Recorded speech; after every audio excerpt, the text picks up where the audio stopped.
오늘은 이제 새 책, 본과 새 책이 들어갑니다. 우리 3년 과정의 이제 마지막 학기예요. 2년 반 동안 구약부터 시작해서 지금까지 왔는데 오늘부터는 이제 마지막 한 책을 남겨두고 있습니다.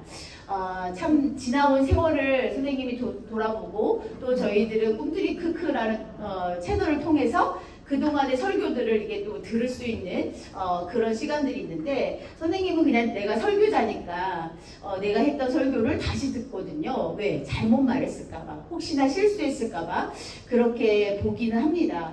이렇게 창세기부터 지금 이제 신약시대에 이르기까지 말씀들을 함께 나눴던 것을 생각해 보니까 정말 은혜고 감사하고 이렇게 3년 동안 아직 반년이 남았지만 3년 동안 말씀을 차근차근 공부할 수 있게 돼서 너무나 감사한 일이구나 라는 생각들을 했어요. 오늘 엄청 중요한 말씀입니다.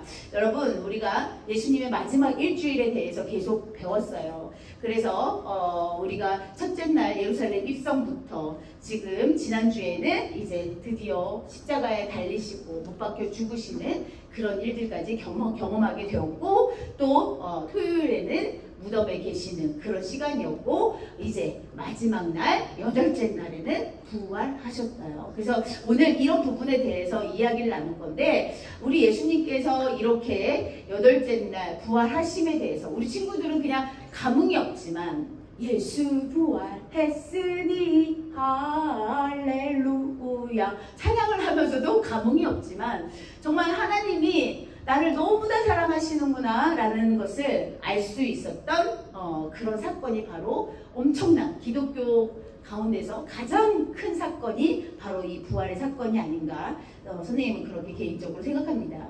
여러분, 그런데 제자들은 예수님과 3년을 3년 반, 3년을 함께 동거동락을 했는데 예수님이 돌아가실 때 제자들은 다 어디 갔을까라고 살펴보니 예수님의 제자들은 예수님을 끝까지 지키고 예수님 너무 슬퍼요, 너무 안타까워요, 함께 예수님의 그 고난을 동참하면서 기도했던 것이 아니라 예수님의 제자들은 예수님의 돌아가시는 그 과정을 보면서 또 돌아가신 이후에 다 숨어버리고 다 문을 꼭꼭꼭꼭 닫고 그 속에 감춰 있었어요.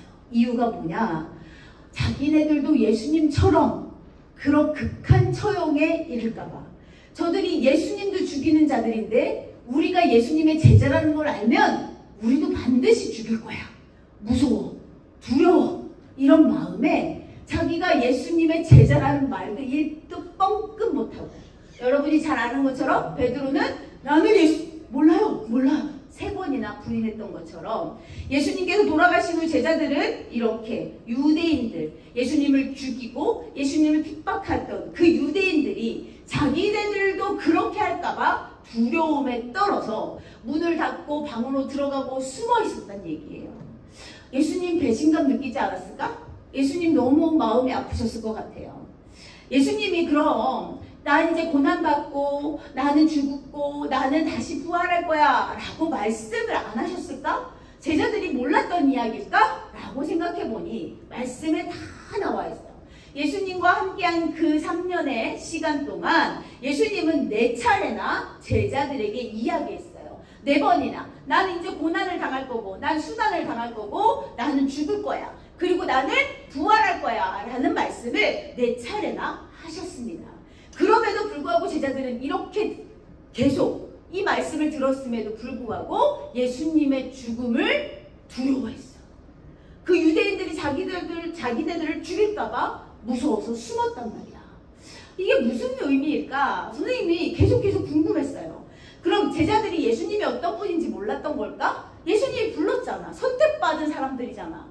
그런데 어떻게 예수님의 제자들이 예수님을 잘 몰랐던 걸까? 예수님이 두려워서, 예수님 죽인 자들이 두려워서 숨어있고 비밀로 하고 감추고 이런 일들이 왜 일어날까?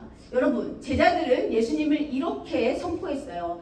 내가 나를 누구라 생각하느냐 물으셨을 때 주는 그리스도시요 살아계신 하나님의 아들입니다 라고 선포했어요. 제자들은요 입술로는 그리스도십니다, 하나님의 아들이십니다, 하나님의 그리스도 메시아이십니다 라고 선포했어요.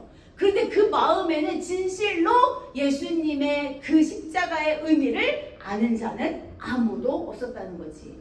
우리 리조이스 그 목사님이 설교했잖아. 마스크를 이렇게 눈에 가리고 한번 가보라고.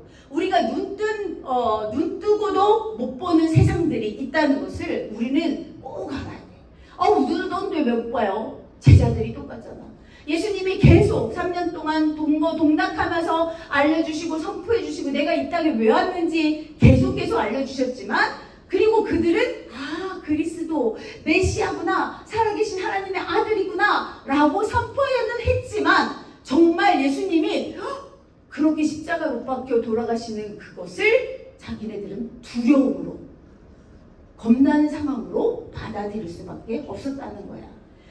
제자들은 어떻게 생각했냐면요, 그리스도 메시아는 영원히 사시는 분, 한 번도 신이니까 죽을 수 없는 분, 죽는다는 건 말이 안 되는 분이 바로 예수님 그리스도시다 라고 생각했어요. 그런데 우리가 배웠죠? 예수님은 100% 신이시고 100% 사람으로 오셨어요. 제자들은 예수님과 함께 먹고 자고 예수님께 가르침을 받으면서도 예수님이 이 땅에 어떻게 오셨는지, 하나님의 어떤 사명을 가지고 이 땅에 오셨는지 알지 못했다는 거예요. 수차례 예고하심에도 제자들은 왜 예수님의 부활을 믿지 못한 걸까? 저는 이 부분이 너무 궁금했었어요. 예수님이 잘못 가르쳤나? 예수님이 능력이 없으신 분인가? 예수님이 도대체 그렇게 선포하셨는데도 왜 제자들은 까막눈이 되어서 눈을 뜨고 있지만 보지 못하는 그런 것들이 생긴 걸까? 라고 선생님이 고민을 하게 됐어요. 그래서 오늘 말씀을 준비하면서 선생님이 깨닫게 되었는데, 신이신 그들은 예수님을 100% 신이다 라고 생각했었던 거죠. 예수님이 그래서 죽는다는 것을 인정할 수 없었어요. 그것도 어떻게 처참하게 십자가에 못 박혀서 온갖 고난과 고통을 다 당하는 그런 상황들, 그렇게 돌아가셨으니 신이신데 왜 저렇게 돌아가셔? 왜 정말 사람들 말처럼, 유대인들 말처럼 왜 예수님은 자신을 구원하지 못해? 왜 저렇게 죽어야 되는데 왜? 신이잖아. 왜? 그러니까 예수님의 죽음조차도 이들은 받아들일 수가 없었던 거예요. 죽음을 인정하지 못하니까 어떻게 됐어요? 부활은 인정할 수가 없어. 죽은 것도 인정 못하는데 어떻게 다시 산 걸 인정해? 그러니까 예수님의 부활을 이 제자들은 믿지 못했던 거예요. 그리고 제자들이 생각하는 메시아관, 이게 뭐냐면 자기들의 메시아는 이럴 것이다. 분명히 선지자들로부터 예언한 말씀들이 있어요. 이사야 말씀에. 그럼에도 불구하고 그들은 자기들의 기준으로 메시아라면 이런 사람일 거야, 이런 분일 거야, 선입관을 가지고 잘못된 기대, 우리 예수님이 왕이 되시면 나는 오른쪽에서 나는 왼쪽에서 예수님을 보필하고 신분 상승을 하여 나는 정말 뛰어난 사람이 될 거야, 부자가 될 거야, 이런 생각들만 가득했던 거지.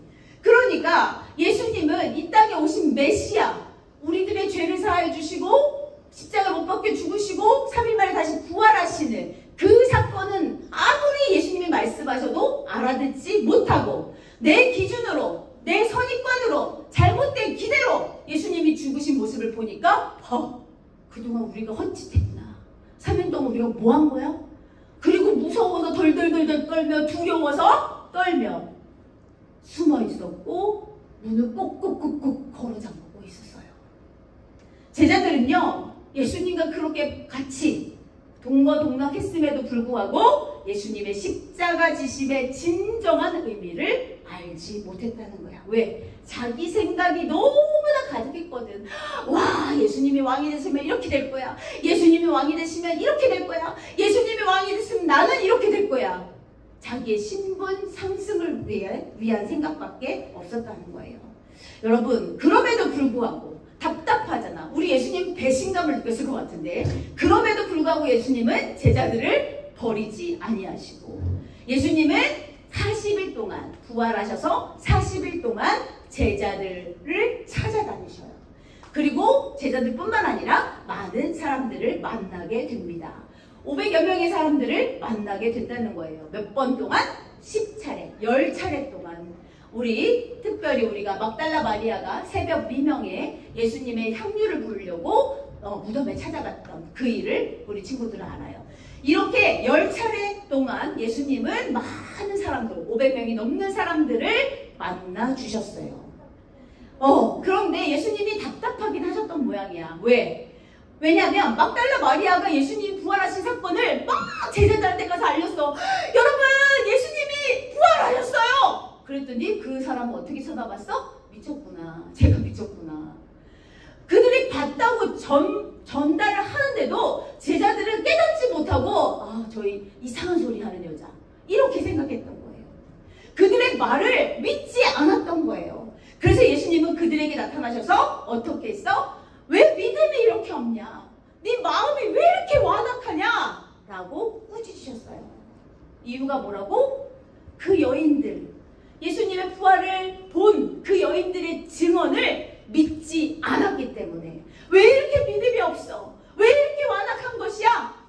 너희들과 내가 3년 동안이나 3년이 넘게 너희와 함께 했는데, 내가 그동안 그렇게 말하고 그렇게 이야기했는데 너희들은 어떻게 이럴 수가 있어? 예수님이 완악한 것을 꾸짖으셨어요. 그런데 이 말씀조차도 사실은 예수님이 그들을 미워서 그들을 막 이렇게 고통받게 하려고 했던 부분은 아니라는 것을 우리가 오늘 베드로의 말씀을 통해서 우리가 알 수 있어요. 우리 예수님의 수제자라고 말하는 베드로가 예수님이 돌아가신 이후에 정말 예수님이 예언하신 대로 닭이 울기 전 3번이나 예수님을 모른다고 부인했어요. 그랬더니 베드로는 얼마나 가슴이 아프겠어. 두렵고 떨리는 마음도 있겠지. 그리고 가슴 아픈 마음도 있겠지. 터덜 이제 끝났구나. 나는 이제 본업으로 돌아가야지. 본업이 뭐야? 어부잖아. 그래서 이제 강가에 가서 물고기를 잡는 상황입니다. 디베라 호숫가라고 써 있는데요. 디베라 호숫가는 우리가 전에도 한번 얘기한 것 같은데 갈릴리 호수, 갈릴리 바다, 긴네렛 호수, 게네사렛 호수, 여러 가지 이름으로 성경에 기록되고 있어요. 똑같은 호수입니다. 디베라 호숫가에서 그들이 그물을 던지고 밤새도록 물고기를 잡았는데 한 마리도 잡지 못해서 힘들다 하던 찰나에 예수님 이름을 만나게 되는 거야. 예수님을 만나게 됐어. 예수님이 그들과 함께 식사하시면서 이렇게 묻습니다. 요한의 아들 시몬아, 네가 이 사람들보다 나를 더 사랑하느냐라고 물어요.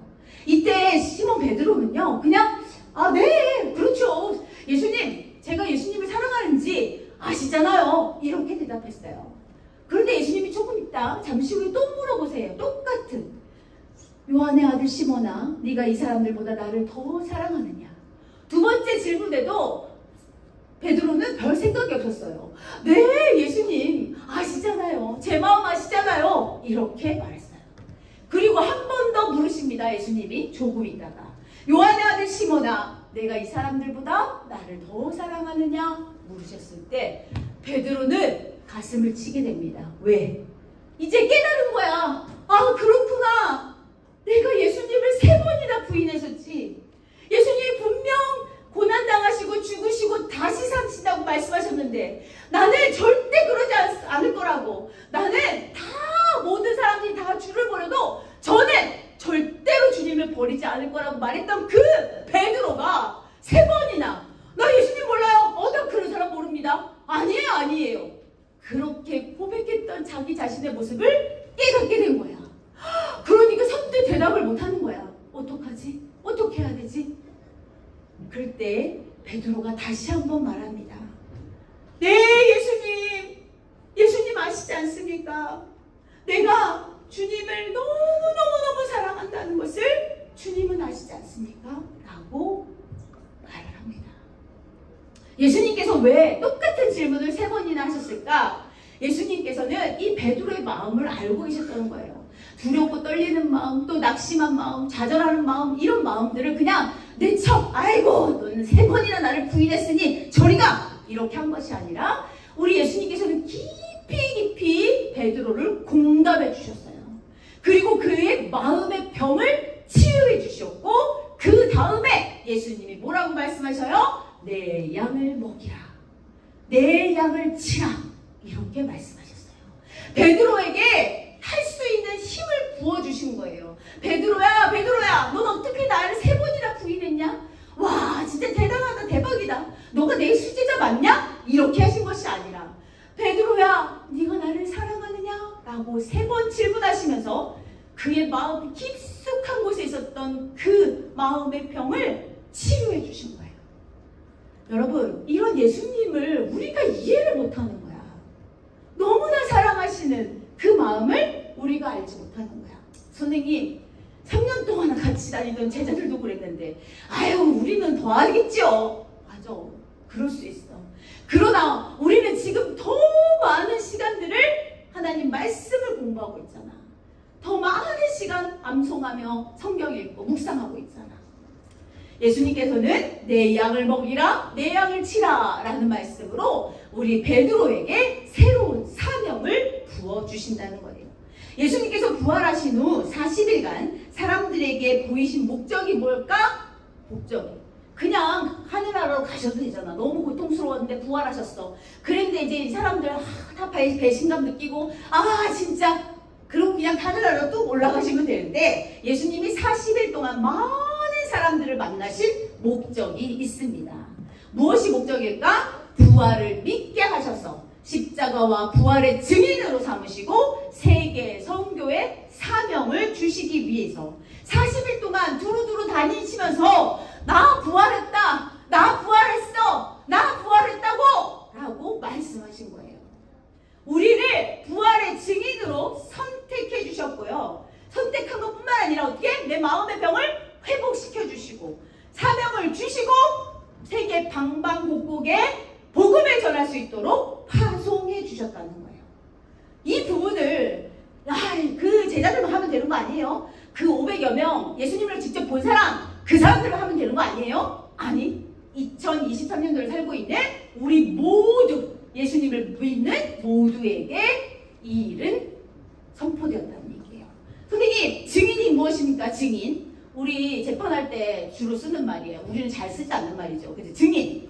증인이 뭘까 보여주세요. 사전적 정의와 성경적 정의가 있는데, 사전적 정의는 어떤 일, 사실을 목격해서 직접 봤어. 그래서 그것을 그대로 증명하는 사람을 증인이라고 합니다.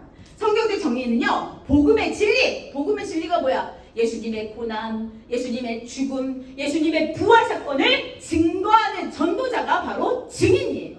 증인. 그래서 오늘 예수님께서는 오늘 중심 말씀 마가복음 16장 15절 말씀을 선포하십니다. 우리 함께 큰 소리로 선포하겠습니다. 또 이르시되, 시작! 또 이르시되 너희는 온 천하에 다니며 만민에게 복음을 전파하라. 여기 1학년 친구들만 해보세요. 이게 뭔 말이에요? 이러고 있어. 다시 또 이르시되, 시작! 또 이르시되 너희는 온 천하에 다니며 만민에게 복음을 전파하라 말씀하셨어요. 여기서 복음은 뭐예요? 복음은 뭐야 여러분? 복음 뭐야? 복음 말해봐. 복음 바로 예수 그리스도예요. 예수 그리스도를 믿는 자는 구원을 받고 믿지 않는 자는 심판을 받게 돼요. 그런데 너무 놀라운 것은 예수님이 그냥 뚝 던져놓고 그래 복음을 전해! 복음을 전하라고! 이렇게 하신 것이 아니라 표적을 보여주셔요. 이들이 힘을 얻고 만방에 세계 방방곡곡에 말씀을 선포할 수 있도록 표적을 주십니다. 이적을 주십니다. 마가복음 16장 17절 18절 말씀 우리 함께 읽을 건데요. 믿는 자들에게는 이런 표적이 따른대요. 어떤 표적이에요? 시작! 그들이 내 이름으로 귀신을 쫓아내며 새 방언을 말하며 뱀을 집어 올리며 무슨 독을 마실지라도 하지 아니하며 병든 사람에게 손을 얹은즉 나으리라. 와, 이런 표적을 주신다고. 제자들이, 예수님을 본 증인들이 나가서 복음을 선포할 때 사람들이 귀신 들린 사람이 귀신이 쫓겨나고 막 죽을 가운데 있지만 살아나고 안수했더니 일어나고, 이런 표적이 그 증인들에게 있단 말이에요. 선생님, 지금은 이런 표적이 나타나지 않잖아요. 맞아, 안 나타나. 그러면 우리는 어떻게, 무슨 일 모르고 어떻게 힘을 얻고 복음을 전할 수 있어요? 우리는 어떻게 할 수 있어요, 얘들아? 이 표적과 기적과 이 은사는 다 어디에 있다? 보여주셨네. 성경에 있어요. 지금은 막 죽은 사람이 살아나고 병든 자가 일어나고 눈먼 자가 눈을 뜨고 이런 표적과 기적은 나타나지 않는 시대야. 그런데 그 모든 표적과 기적이 어디에 있다? 성경 말씀에 있다는 거예요.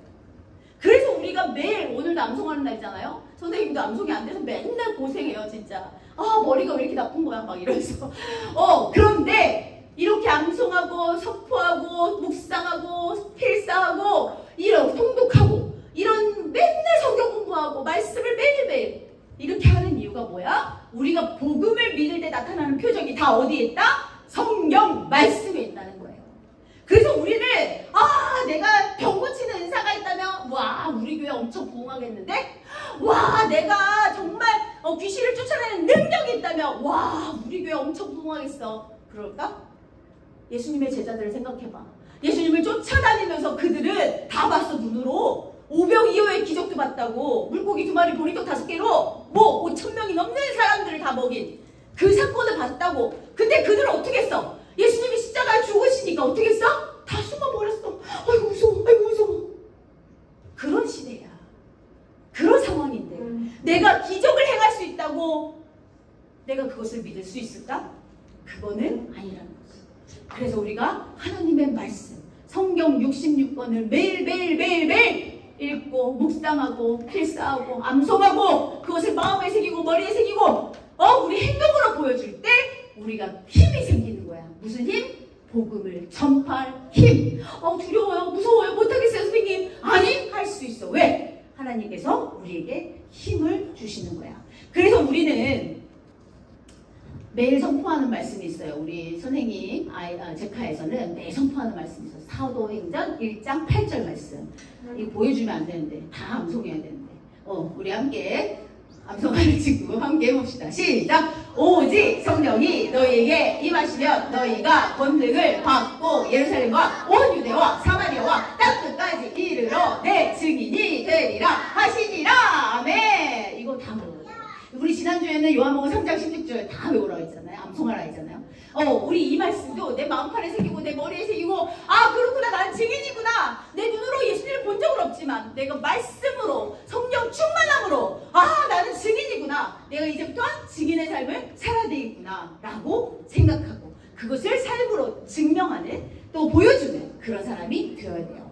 부활의 증인으로 우리는 선택됐어요. 선택만 하신 것이 아니라 우리를 회복하셨어요. 우리 마음에 있는 병들을 다 치료해 주시고 회복하셨고 그 다음에 우리를 사명을 주셨고 또 우리를 어디로? 파송하셨어요. 선생님 대한민국의 사람들 무슨 파송이에요?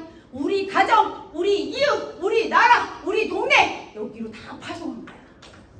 그래서 우리는 부활의 증인으로서의 삶을 살아가는 거야. 내 힘으로 안 돼. 내 힘으로 안 되지 당연히. 선생님도 안 돼. 선생님도 안 되는데 다 안 돼.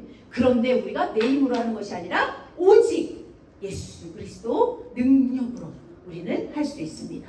마지막입니다. 우리 함께 선포할 건데요. 복음이 나에게서 멈추지 않고. 이게 무슨 말이야? 복음이 내가 나까지 복음을 받았어. 내 밑에는 어떻게 되든지 말든지 내 다음 세대는 몰라. 나만 복음 받아서 나만 구원 받으면 돼 라는 생각을 버리고 복음이 나에게서 멈추지 않고 어떻게? 더 단단해져서 더 새로워져서 나로부터 시작되는 놀라운 역사가 일어나야 돼. 나로부터 시작되는. 그렇구나. 이 제자들은 저렇게 예수님과 3년 동안 돌아다녔어도 예수님과 동락했어도 저렇게 믿지 못했던 그 제자들을 회복시키고 정말 사명감을 주셔서 다시금 복음을 전파하는 증인의 삶을 살게 했는데 그렇구나. 나도 이 복음이 나에게서 끊기는 것이 아니라 나의 자녀들, 나의 다음 세대들로 흘러갈 수 있도록 내가 복음의 증인이, 참 증인이 되어야 되겠구나 라고 우리는 선포해야 되고 그것을 믿고 그렇게 살아야 돼요. 그래서 나는 예수님의 참 제자가 될 거야. 예수님의 참 제자가 될 거야. 우리 이제 9월달부터 다시 또 제자학교 시작하는데 열심히 하세요, 여러분. 열심히. 이렇게 때가 계속 주어지지 않아. 복음이 나에게서 멈춰주지 않고 더 단단해지고 더 강력해져서 그 강력한 파워로 어떻게 나로부터 다시 시작될 수 있도록 우리는 복음의 증인으로 살아야 되겠습니다. 우리 함께 선포하겠습니다. 시작! 복음이 나에게서 멈추지 않고 계속 흘러 넘치도록 복음의 증인으로 살겠습니다. 아멘. 오늘 선포한 친구들 분명 하나님이 힘 주시고 능력 주실 줄 믿습니다. 아멘. 오늘 제목 한 번 더 보겠습니다. 예수님과 함께 세상으로. 나 혼자 가는 게 아니야. 나 혼자라면 못하죠. 힘들어서 못해. 나 좌절할 수밖에 없어. 그런데 예수님과 함께 가는 거야. 예수님과 함께 가는 거야. 그러면 할 수 있어요. 선생님이 예수님과 함께, 그럼 우리 친구도 오른손을 높이 들고 세상으로 라고 외치며 우리 오늘 말씀을 마무리하겠습니다. 다 같이 오른손을 불끈 쥐고 다 같이 큰 소리로 외쳐주세요. 예수님과 함께 세상으로. 아멘. 기도하겠습니다. 하나님 고맙고 감사합니다. 이렇게 말씀을 통해서 우리가 정말 하나님의 그 복음을, 우리가 하나님의 복음을 믿고 또 그것을 증인된 삶으로 살아갈 수 있도록 인도하심을 감사드립니다. 하나님, 오늘 말씀을 통해서 우리가 제자들의 손가락질 할 수 없는 이유는 그 제자들의 모습이 바로 우리의 모습이기 때문입니다. 하나님, 이제 더 이상 후회하지 않고 좌절하지 않고 낙심하지 않고 복음의 증인으로 당당하게 멋지게 살아갈 수 있도록 믿음을 더하여 주시옵소서. 감사드립니다. 예수님 이름으로 기도드렸습니다. 아멘.